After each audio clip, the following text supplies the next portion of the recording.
a replay of the Depression of the 1930s, which led to World War II, would be ruinous for all. All major powers in the West share this responsibility for not repeating this mistake. In 1985, standing before a joint session of the US Congress, Kuan Yew delivered a warning that now looks like a prophecy. Today in 2026, America is at war with the rest of the world. From slapping sweeping tariffs on every major economy on the planet to asserting direct territorial interests in Greenland, the signals are everywhere. We're seeing a massive naval build-up in the Middle East that's fueling international fears of an imminent strike on Iran, while behind the scenes, active discussions are already surfacing about the annexation of America's own G7 ally, Canada. And if you needed proof that the era of diplomacy is over, you only have to look at Venezuela, where last month, US forces physically entered the country and removed Maduro from power. To the casual observer, this looks like pure chaos, a series of unhinged decisions with no underlying plan. But 40 years ago, this is exactly what Kuan Yew warned the world would happen. But to understand Lee's perspective, we first have to understand history.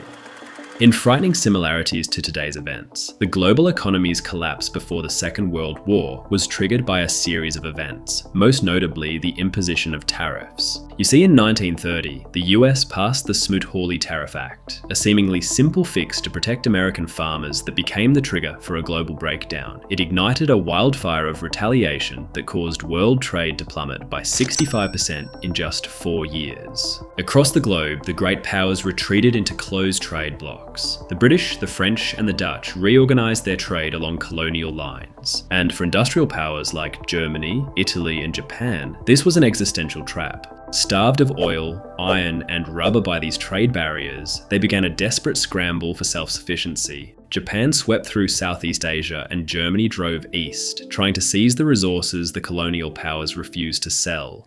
Lee, who himself lived through the Japanese occupation of Singapore, understood this history better than almost anyone. He warned, once America alters the rules of international trade, the resulting conflicts will lead to wars. It will mean a return to the old-fashioned, if historically traditional method of creating bigger markets and improving living standards. It is expansionism or colonialism through spheres of influence or satellites or colonies.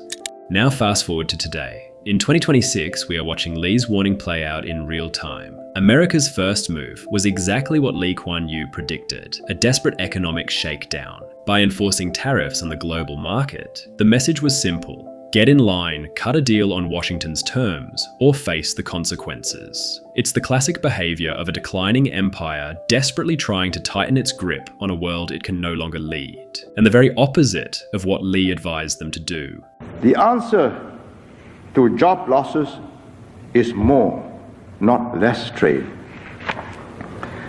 America can upgrade her declining low-value added industries, or they will continue to decline whether America goes protectionist or not. Just as the ancient agricultural societies of pre-industrial China and Japan, with their self-sufficient subsistence economies based on buffalo and manpower, had to change with the advent of steam and the industrial age. However, with these global tariffs, China and the rest of the world are quickly diversifying trade relationships and building a parallel world to bypass Washington entirely. You see, Lee understood that the US cannot enforce its dominance through economics alone, not when there are so many alternatives. So at a certain point, it'll eventually use physical force. Lee put it bluntly, America will find that putting up tariff barriers is not enough. She will have to go one step further. She will have to be the policeman to enforce order over her sphere of influence. When you look at what's happening right now through that lens, it suddenly makes sense. Greenland, for example, isn't a random territorial obsession. It holds the rare earth minerals that power every missile and microchip in the US war machine. Canada, with its vast minerals, fresh water, and Arctic access, is being targeted as the potential 51st state. Additionally, the US has recently moved to secure the Panama Canal by forcing out Chinese operators, handing control of this global shipping choke point back to Western hands. Similarly, with the capture of Maduro in Venezuela, gives them access to one of the largest oil reserves in the hemisphere. And the ongoing Iran situation, remove Iran from the equation, and America gains dominant leverage over the entire Middle Eastern oil supply, the same oil that a still-growing China desperately depends on. Iran is a special case. Iran got oil and gas.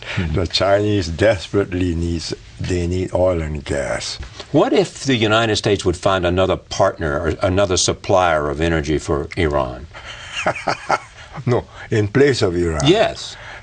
Where do you find it? Well, in the Middle East, in Saudi Arabia, not possible. Not possible. But I had a Chinese diplomat say to me that they would welcome that.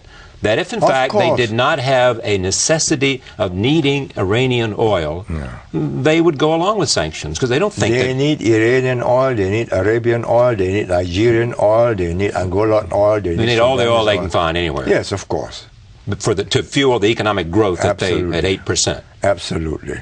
But here's where Lee's 1985 prediction gets truly alarming. He predicted that an economically cornered China would lash out to protect its interests, stating, if the US cuts down China's growing trade, then China has to rethink her economic strategy. If she cannot get enough alternative markets to make up for the loss of America, her modernization will slow down. She will become restive. Fast forward to today, and Lee's predictions are no longer theory. Take semiconductors, the oil of the 21st century. By banning the sale of high-end NVIDIA Blackwell chips, the US has moved to systematically isolate China from the global supply chain, effectively blockading their future growth. While China is sprinting towards self-sufficiency, pioneering its own chips, advancing domestic AI, and forging a parallel trade world through BRICS, Lee's warning is reaching a boiling point. If pushed into a corner, Beijing will stop negotiating and start dominating. We are seeing aspects of this today. In an unprecedented move, a Chinese naval task force recently circumnavigated Australia, punctuating the voyage with live fire drills in the Tasman Sea. While a full-scale conflict has yet to erupt, this is precisely the endgame Lee feared, the kind of geopolitical pressure cooker that mirrors the desperate scramble for resources before World War II. In Lee's final published book from 2013, he repeated his genuine fear for the world's survival. He warned, "We will always be just one protectionist wave away from a slowdown. We must never forget that the Great Depression was worsened by isolationism. If America's politicians decide to impose prohibitive taxes, there will be retaliation. Once you go down that route, other partners, Europe, Japan, get pulled into the conflict. Then the whole system goes down. The world ends up poorer overall." As the US continues down this path in 2026, the question remains, will Washington find the strength to navigate a graceful exit from the top, or is it determined to go out in a blaze of glory and take the global order with it? But America's is the primary responsibility, for she is the anchor economy of the free market economies of the world. In your hands, therefore, lie the future of the world. Thank you.